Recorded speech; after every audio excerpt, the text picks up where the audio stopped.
Okay, yesterday we were learning at the dinim of Avodah Zarah. We're discussing the difference if something is like a cross is bowed to, then it has a din of Avodah Zarah.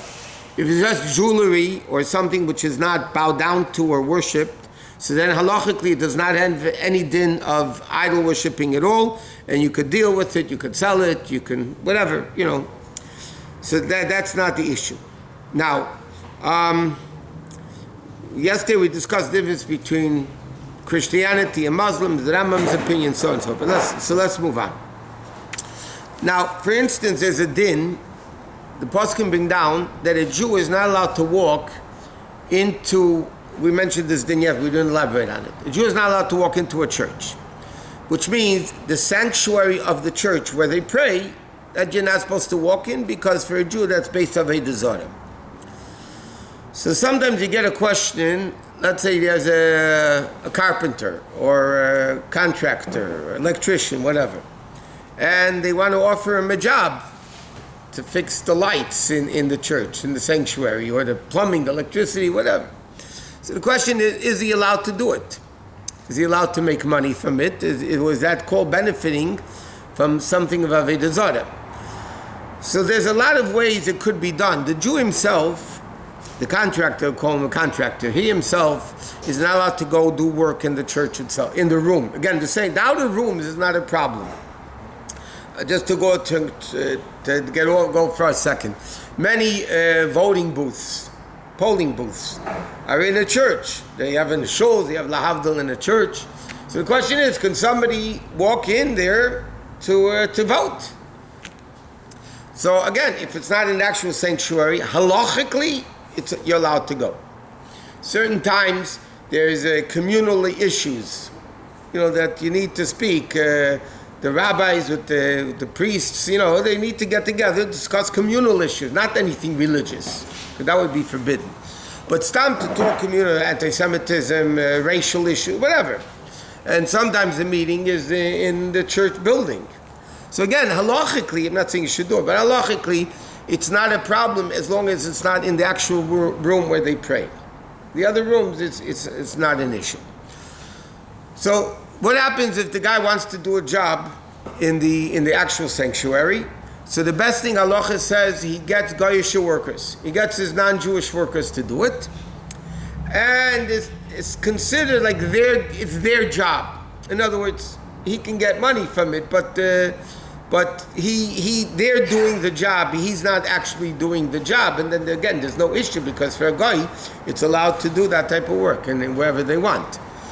Some people say even the concept of, you don't have to literally do it, but some people say it's similar to a document that you sell your business to a guy if you want to stay open on Shabbos, so you sell chametz to the guy. So he said it should be done in a similar way. So this is what some people say. It should be done in a similar way, that you actually, the guy is doing it, it's his business. The guy you could do it in a way that the Jew doesn't lose money. Let's say it's your worker, so he's using your materials, your saws and, whatever. What's it called? Equipment. The equipment, yeah. Equipment. So you can make it in a way it's his business, he's doing let's say the $6,000 job. But you're the owner of the business. So you can make up with the guy, technically, it's your business, it's your thing, you're doing it, and you're going to pay me $800 for the equipment, rent the equipment. What the guy does with the equipment is not your business. What? So quick thing, so firstly, I'm assuming this is with reference to an active church. Yeah. Meaning the moment they're declared inactive, let's say it's on the real estate market or whatever it may be, there's no problem walking into such a space, right? There isn't, because it's not active anymore. So the goyim themselves were mevatel it. Because they have the power. By the way, there's a very interesting Rogat that the Rebbe brings down in this week's parsha. It says that Moshe Rabbeinu was put in a basket. She found him al Svas HaYa'or, on the shore of the Nile, not in the Nile. When Basya, whichever way you want to pronounce, Paro's daughter, came and found of there, said, she took him out of the water. So the Rogat says, what's the difference? Here it says al Svas HaYa'or. on the shore of the river, and then Moshe Rabbeinu, she said she took him out of the river. That's why she called him Moshe. So the Rogatchover says, because the Nile was the Avodah Zarah of Egypt. The Egyptians worshipped the Nile because it would come up to irrigate the field. So they worshipped the Nile. Therefore, Yocheved, when she put Moshe Rabbeinu in the basket, you're not allowed to save a life with Avodah Zarah even. So therefore, she couldn't put the kid in the Nile. She had to put the kid next to the Nile. And then there's a din that Avodah Zarah of a goy, if a guy nullifies the Avodah Zarah, so then it's not Avodah Zarah, it's not idol worshipping, not idols anymore. So because Pari's daughter went down, like the Gemara says in Saita, to convert, to get rid of the idols, and she was the daughter of the king, so she had that power.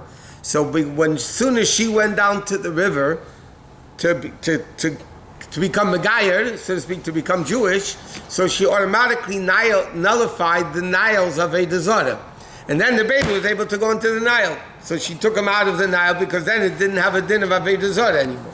That's what the Rogatchover says in this week. Why can't she remain like this for Moshe? Huh? Moshe wouldn't be unique. He couldn't nurse from any other woman but Miriam. But Yocheved, yeah? Yeah, Yocheved, right? But then the issue would be that since she No, but who she said she had a baby there she could nurse? Right. You don't know she was nurseable. So on that note, so when the church is closed. Okay, so one sec. So when churches close, technically it's not the din anymore of Avodah Zarah. But there is a big shaila halacha, and everybody is lenient in this today, including very frum institutions. And when you ask them what's the heter, they say they never realize it's an issue. They never realize it's even an issue. The shaila is, can you make a church into a shul?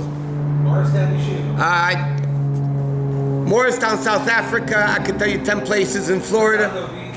Here, on Rexford. Yes. Okay. Nassau, you see? Okay. So, Lepoil, in Shchonarach, in Poskim, it says that you're not allowed to make from a church into a shul. You cannot sell a shul for a church. It's a very big thing because in the old Brownsville, for the New Yorkers, or in certain neighborhoods, Brownsville, Boyle Heights, there are these big, massive shuls. Who's going to buy them? The only thing they were good for was for a church, right? In fact, go down Eastern Parkway all the way up in Brownsville. There's a big church that all the way up has a Magen David, because it used to be a very big shul, and they just never took off the Magen David from on top. But now it's a church. So halachically, you can't do that. That's for sure. You're not allowed to make a shul into a church. Some people play games. They don't sell it from the shul to the church. They sell it to somebody else. And that somebody else sells it to the church. But that's also very, very, as we say in Yiddish, schwach het. It's a very weak heter to do it. But from a church into a shul, everybody does it. What the heter is, I'm still trying to figure it out. And I spoke to people that did it. They say, I don't know, we never knew it was even an issue from it. But obviously the Rebbe was aware of it. So there are ways of doing it that you can make a church, because first you have to go, it would have to be mevatel it, nullify it. And then maybe it doesn't have a din of Avodah Zarah anymore. I'll tell you a personal story with my father. Now my father lives in West Rogers Park, but there was a time in the west side of Chicago, which was the Jewish neighborhood on the west side of Chicago. And there was a very big shul there, which was the origin of my father's shul in West Rogers Park. It was called Bnei Reuven. It was a very big shul. It held 1,000 seats. Okay, one of these big, old style shuls, like Americans should have. But we'll leave it at that. Anyway, when the Frierdiker Rebbe came to Chicago, the previous Rebbe came to Chicago in Tavshin Beis in 1942, he said a maimer in that shul, he verbringed in that shul. It was a Chabad shul. The name of the shul was Congregation Sharet Tefillah Bnei Reuven Nusachari. It was always a Nusachari shul. The neighborhood changed, and everybody moved out of the neighborhood. And the board of the shul wanted to sell the shul. There's money there. It's a big building. And they wanted to, who wants to buy the shul? The only one that wanted to buy the shul would be a church. What else can they do with a massive, big building? And my father said, you're not doing it. It's not happening. The shul is not going to be sold to... He wasn't the rabbi yet, but when he took over the shul in the new neighborhood, he said, they moved basically. He said, it's not happening. You can't do it. You're not allowed to do it. And he told them, the previous rebbe was in the shul, and he said, a maimer, and Fabrang, you're going to sell it to the pearl. You know what they did at the end? They knocked down the building. They knocked down the building completely, and they sold the lot. Wow. My father refused to sell it to a church. First of all, you're not allowed to. In Shchunoch, it's a clear din, you're not allowed to. Because you're going from Kedusha to the ultimate level of impurity as far as the Jew is concerned. So they actually knocked down the building. I never even saw the place. They knocked down the building and then they sold the lot. Once it's a lot, it's a lot. You can do with it whatever you want. They couldn't sell OJ's house. They had to do the same thing. They plowed it and sold the lot. That wasn't for the same exact reason. No one was willing to buy that house. It was too spooky. Okay, I'm not... Huh? Again, in halacha it says you can, but everybody does. There's ways of doing it in a way that's actually allowed. What about a chapel in the airport, right? So I was in Heathrow many years ago. I needed out a shofar set, and I walked to the chapel. There was no Salem, so I figured, okay. I looked around first. And it was just a nice, quiet, comfortable place to go. There is a discussion in halacha. You have many hospitals. Cedars has that, by the way. Sure. No, but it's the it's not only a shul in that room. Huh? It's multi-religious. Multi-religious room. So that already, there's a lot of tshuvas written about it, that because it's not designated for a church, it's like a multi-purpose room, so everything can go. But there's a very interesting story I mentioned in the past. When they built Kennedy Airport and they built the shul, Kennedy Airport has a shul in New York. So there was a big fight. They were building a shul. The Orthodox wanted an Orthodox shul. Conservative wanted, it's a true story. Conservative wanted a conservative shul, and Reform wanted a Reform shul. Then there weren't the other groups. There were these three, Orthodox, Conservative, Reform. So there was a whole fight. Orthodox said it should be Orthodox. Conservative said Conservative. Reform said Reform. It went to court. The judge in New York, this is a long, long time ago. So the judge ruled, there was a very interesting ruling that he said. The judge ruled the shul of Kennedy Airport is going to be what the first shul in America was. Makes sense, by the way. You want to know whatever the first shul in America was, and they checked it out. The first shul in America was in Plymouth Rock, when the pilgrims came, Plymouth Rock, and it was an Orthodox shul. It was an Orthodox shul. And the judge ruled that it has to be an Orthodox shul. It's but it's interesting, the way he ruled it was, from a Goyish judge, it would be a logical deduction, whatever the first shul was. But that's from shul to whatever. But, okay, so... Does it set them up into one of these multi-purpose chapels in the hospital there? What do you do? There's a lot of Goyish hospitals. You have here, St. John's, St. Vincent, you go into a room, there's tzalems hanging. Right in each room, there is a tzalem. It's a Goyish hospital. So what is a Jewish from patient that's in that hospital, what do? They have to daven, whatever, you know what. So halachically, all they have to do is put a shmata over the cross, and then it's not... Again, nobody worships that cross either. It's basically an ornamental piece they have in the room. But they cover it and then they daven. That's what people always did. And will probably continue. As long as no Jew should be in a hospital anyway. Okay.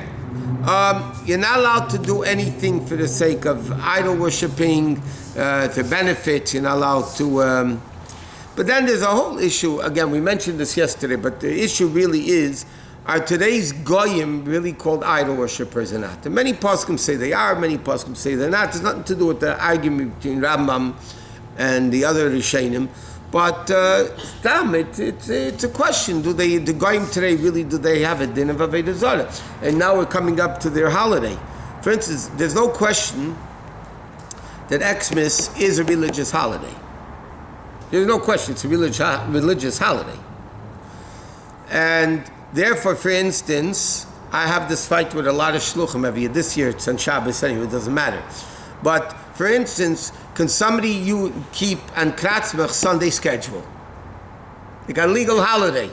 You keep Sunday schedule, right? I mean, holiday schedule. You don't daven Shachar at 6 in the morning, you daven 7:30, whatever the times would be. So the shaila is, on a day like Kratzmach, it would be on a Monday morning, yeah, whatever. Would you be allowed to make Sunday schedule or holiday schedule and Kratzmach or not? So in this show, I never let them. Say Kratzmach, you daven regular, we don't celebrate that holiday. But New Year's, because again, it's not officially anymore connected to religious things, then New Year's is not a problem. New Year's you could daven anyway, but there's a big issue this year. Nittel is Friday night, so we don't learn on Nittel night. It's the night of December 25th. It's Shabbos, but our Dominic is, there are poskim that say you don't keep Nittel on Shabbos, but we do. There's still Nittel on Shabbos. So this Friday night, you can't learn. I mean, you could sing Zmiris, you could do things. There was one Saturday night in New York. There used to be the Tanya show on the radio. Lessons in Tanya's from the lessons that Rabbi Weinberg used to give Saturday night for years and years and years. And one time it fell out. Saturday night was Nittel, Kratzmach Xmas Eve, and Rabbi Weinberg asked the Rebbe what should he do because he can't give a Tanya shir. It's learning Tanya. The Rebbe told him he should tell Chassidish stories. That's what the Rebbe told him to do. Instead of learning, tell Chassidish stories, and then you're not wasting time. And what about parshas with the kids? Should do it Shabbos day better. Depends if it's still. Long. Give it Shabbat out there.